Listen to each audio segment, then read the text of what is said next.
Now these young people, you are the people who belongs 21st century.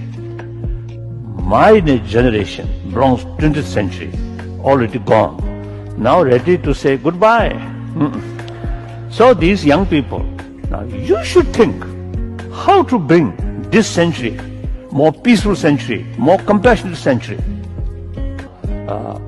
Peace, compassionate, does not mean no longer any problem. Problem there. So long human being there, human intelligence there, different interests, different views, always there. There is no other alternative, only through talk. That's the wisdom side. Then respect others' interest, genuine sense of concern of others' well-being.